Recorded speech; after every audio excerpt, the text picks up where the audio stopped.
on this platform is not necessarily an endorsement, but as always, we encourage you to do your own research. Enjoy the show.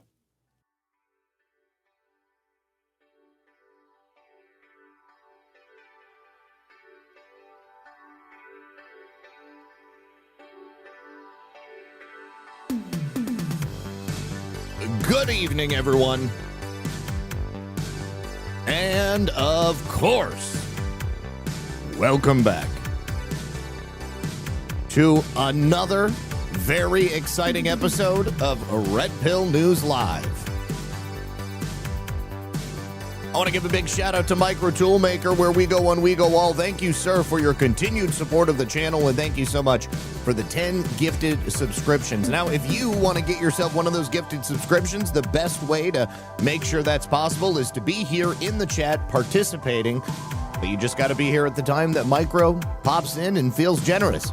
It is completely random the way that it happens, but the people who are participating are the ones who are more likely to get it. Okay, guys, well, I said in the description of the show, it's all about timing. It's always been all about timing. Today, President Trump has demanded Pam Bondi pick up the torch and begin a true investigation into the people who really were associated with Jeffrey Epstein. Of course, she responded. We've got some great news for you. Looks like the Democrat and deep state establishment has responded, and it's exactly what you would expect. The deep state tries to strike back against Donald Trump, but it's all in vain. Their efforts will result in nothing more than the same tired floundering we've seen for the last several months. So do me a favor, hit that like button, help us out by sharing the show, and then sit back, relax, and grab your popcorn, because we're going to get into it right about now. All right, welcome back, everyone. Thank you very much for being here. Hope you're having a lovely day. I am extremely excited about today's stories. We have so much more than just Jeffrey Epstein. There is a lot going on, as it appears there is every single day. So once again, thank you so much to Micro Toolmaker. Thank you to Trump One for the cookie over there on Pilled. And again, no matter where you're at, hit the thumbs up, hit the like button, help us out and share the show. And if you're feeling black-pilled, I don't know what to tell you, but I'm glad you're here, because hopefully I can go ahead and talk you off the ledge, because all I see is the golden age in the distance. It is within reach. We are so close. And of course, it's only taken nearly 10 years. But if you've been following the deep state antics most of your life, then many of you, it's probably been a lot more than 10 years. So for me personally, the days, they just continue to fly by. I'm not worried about anything, and I am very, very grateful to be here in this time. So we're going to go ahead and start today by wishing a big thank you to the sponsors of today's program. That's going to be my friends over here at Kimchi One. You guys, you probably now know that U.S. life expectancy peaked at 78 years old back in 2014. And globally, life expectancy is now declining for the first time in 30 years. That's because people are aging and their health is deteriorating faster than ever before. And this is due to a lot of things, be it the toxins in the air, the chemicals in our soil and our food, plenty of other external factors that are new to the human race. But what most people don't know is that we can actually fight against aging and cellular disease at the cellular level. You see, scientists have discovered that kimchi actually slows the aging process of human cells. It also protects your DNA from damage, which can lead to a lot of things like chronic disease and cancer. The power of nature can outweigh the power of pharmaceuticals without the nasty side effects. And now you can get all the benefits of kimchi in a simple capsule with Kimchi One. Each capsule delivers over 900 probiotic strains, plus antioxidants and enzymes, because as we age, we become more susceptible to microbial threats. And Kimchi One is a natural antimicrobial. It helps your body fight off harmful bacteria, fungi, viruses, and even parasites, while at the same time boosting immunity and energy. And best of all, Kimchi One is 100% made in the USA. It's all natural, it's non-GMO, and it will support your gut, protect your cells, and help you feel younger every single day with Kimchi One from Brightcore. And of course, as we are very excited to announce,